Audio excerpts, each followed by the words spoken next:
All right, hello everyone, and welcome to the Operation Unwavering Resolve AAR. It's a summary, some breakdowns of some units, some army lists, and my overall thoughts on the thing. So, first of all, what was Operation Unwavering Resolve? Well, it was a charity tournament benefiting the Indiana Veterans Home, which is a home for Indiana veterans, clues in the name, in northern Indiana. And they have everything from a few surviving World War II veterans all the way up to some survivors of things like Korean Vietnam. Truly a really great cause. It's funded by the state, which means that its funding is, we'll say, inconsistent and move along. There were 16 contenders who showed up, with almost every faction being represented. Rest in peace, Italy. You were only there in a captured army, which we'll get into later. 1,100 point armies, no armies of books. Not everyone can afford the latest toys, so this was to help keep it fair, since there are some blatantly stronger things in those books, as they're supposed to be, incentivize you to buy them. But we kept it fair. 3 rounds, 1v1, all 3 rounds, using 3 different match types. There was Storm the Beach, the next was base destruction / demolition, and then the third one was just kill fest. Kill as much as you can. 4 tournament point maximum per round, which means 12 point theoretical maximum. 2 players would hit that. The way it broke down was 4 points for a major victory, which had its own criteria, 3 points for a minor victory, 2 points for a stalemate, and 1 point for a minor defeat, no points for a major defeat.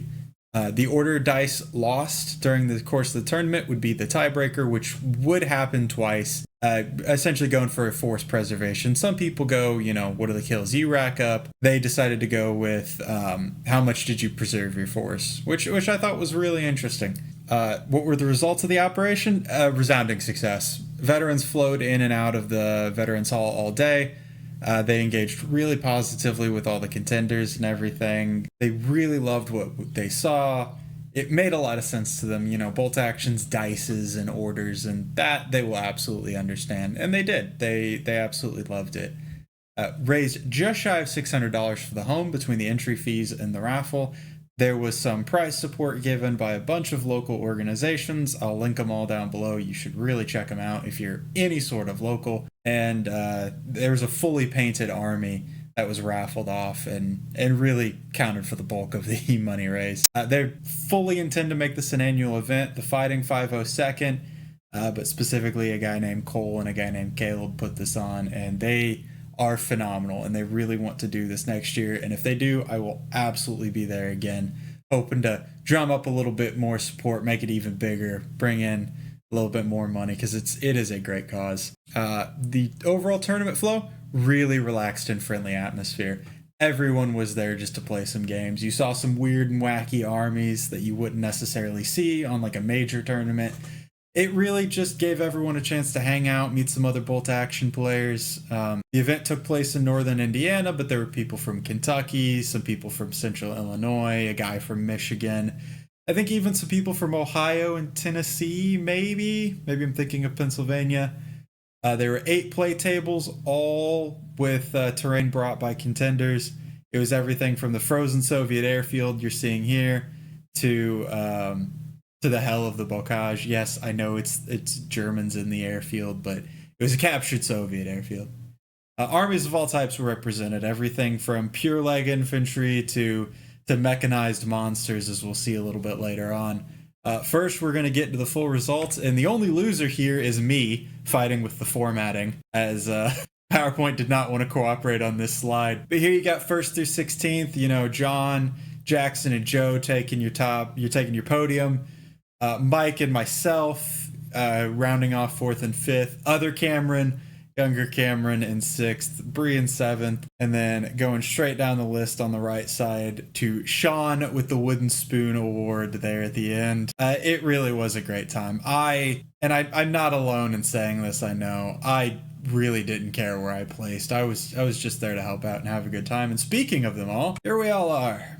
Great range of people, the teenage kid down there all the way up to some guys that could probably be in the home and be all right. but it really was a phenomenal group of people. I had a great time with everyone. You got our three winners there, John, Jackson, and Joe, in order, with their laser engraved plaques that they get to take home. Everyone holding their little prize support. I had Soviet paratroopers there, even though the lights completely flashing them out. Again, could not be happier with the group of people we showed up with. It was a phenomenal time. But what did everyone bring? Excellent question. A little bit of everything. The most represented force was Germany. You know, no surprise so far. At the time the tournament had gone on, only the Germans and the Americans had their version 3 armies. British was in pre-order, but it wasn't out yet. Yeah, Germans showed up with 6, Americans with 4. You know, 2 armies isn't that much of a difference there. The Brits and the Soviets tied at 2 each. French and the Hungarians 1 apiece. No love for the Japanese, and the Italians only showed up because the Hungarians used some captured Italian equipment there. I broke down, I'm going into the next section, I'm going to be breaking this down by mechanization.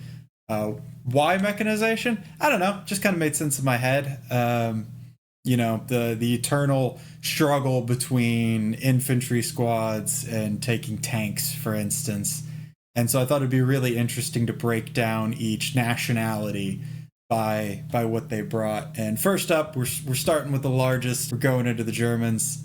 They saw comparatively middle of the road mechanization. Not the least, not the most. We'll get to that one later. But, you know, the Panzer III was the most represented tank. That should say the Skoda 250, not the 205. Dyslexia getting the best of me right there. But of the 68 squads that were placed in army lists, only 20 of them were mechanized, which did kind of surprise me.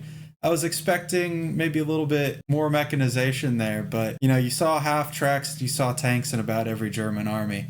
And speaking of half tracks, we're rolling into the Americans here. Around the same, you know, a little bit of a difference. I believe it's 29 versus 22. The most used unit by far was the M3 half track. The Jackson saw a use, and so did, I believe, the M8 Scott in one of the army lists. But really, that half track is the state. Much like in the real world, M3 half track was the backbone of the American force.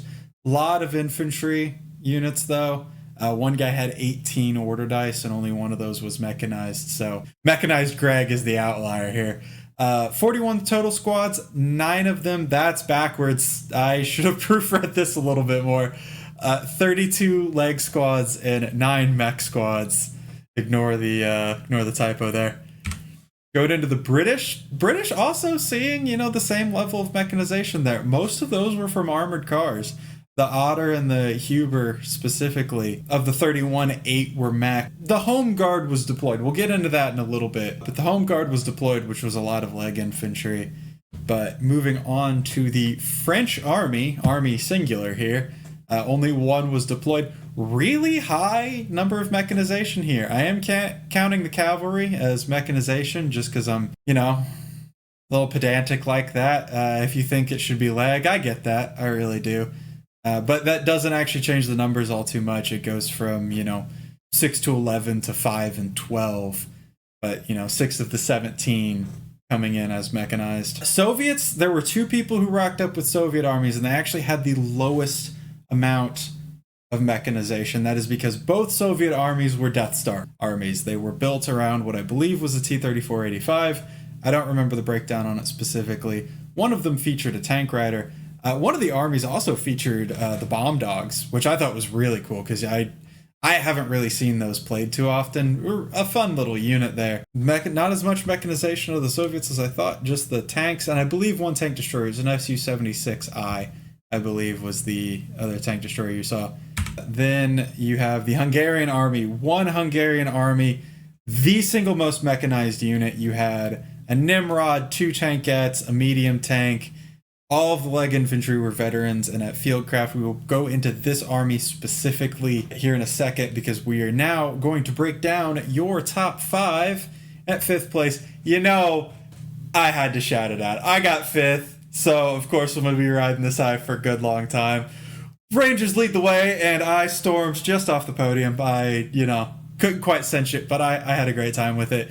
taking in the Ranger squads, an artillery forward observer. A little bit of an interesting choice there, I know, because, you know, the Americans get the 2 airstrikes, but I was happy with it. The 3 times I called in artillery, the only 3 times I could call in artillery, it always did something, it always changed. In one case, it completely changed the balance of power and let me take initiative. The sniper team really only earned his money in the last round, but boy did he earn it. My bazooka team really was the MVP there. The 2 half-tracks, medium machine gun, medium mortar.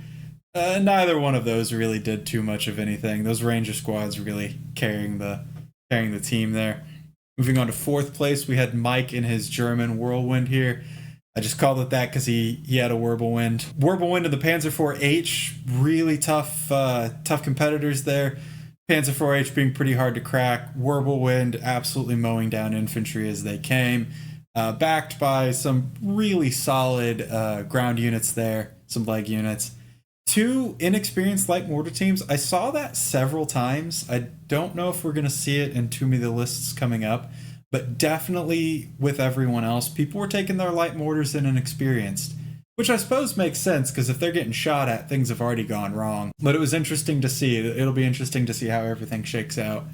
Moving on into 3rd, first on the podium, 3rd with bronze, Joe's Home Guards Leaf Blowers. This was something else.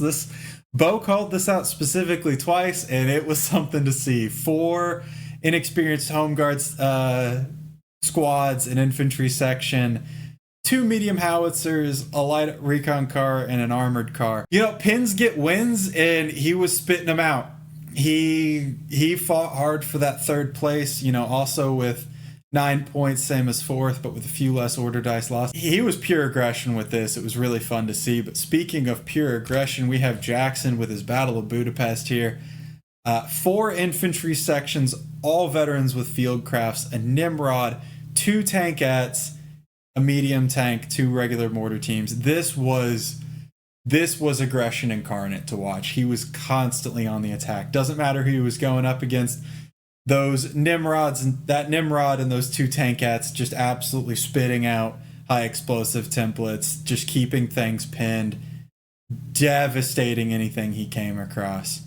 Was really good, really fun to see. I wish I could have watched more of it, but losing 14 order dice, you know, that is something to keep in mind because 1st place did not. John with his absolute blitz army here. 2 Puma heavy armored cars, 2 Panzer IIIs, a Schwimmenwagen, 2 Panzer Is, 2 Skoda 251s, and with 2 inexperienced squads. Absolutely brutal to go up against this guy in the 1st round. 1st round, storming the beach, you get points for clearing your guys on the other side of the board. By round 2, he had both Pumas running them straight across a road. There's nothing I could do, double movement on road. Straight down the road, straight off to the other end. He knew what he was doing with these. Absolutely brutal to go up against him. Just brutal to watch him hound people down. Phenomenal all around though. Loved watching him play. The 1st place couldn't have gone to a nicer guy, you know. Even as he was absolutely destroying me in the 1st round, was giving me tips, giving me like advice, was, you know, I would drop a dice getting ready to roll and he'd be like, oh, look, you already got a 5 that you need. You only need 4 more. As he was just brutalizing me. 1st place couldn't have gone to a nicer guy. Really, really happy to see everyone place as they did. Really fun time all around. Which leads me to the wrap up. It was a really fun atmosphere for a great cause. I can't stop repeating that because it won't stop being true. Big thanks to the Fighting 502nd for helping put this on. They're a Louisville-based game group. Louisville is always a hard word to say. Louisville-based bolt action game group. They're on Facebook. I will link them in the description. Incredible guys to play with. Got some more stuff with them coming up. They've got a fall brawl coming out, which I'll get some more information about. I'll keep you guys updated on either here or on Twitter. Caleb and Cole, the tournament organizer, and the rule lawyers. I mean, they were both tournament organizers, but Cole was really the rules lawyer while Caleb was keeping track of everything in the background. All day, you just heard people shouting out Cole's name, flagging him down for rulings. Great sport the whole time. Great guy. Looking forward to playing with them more. They talked at the time, and they still talk to this day, about wanting to make this a yearly thing. Really hope they do. If they do, I will absolutely be there. And my final piece of wrap-up information is my grasp of PowerPoint is not at all what I thought it was. PowerPoint won this fight. PowerPoint won, me 0. We'll come back in the next round, but thank you guys so much for coming out, and we'll see you all in the next video. Have a good one, folks. Bye-bye.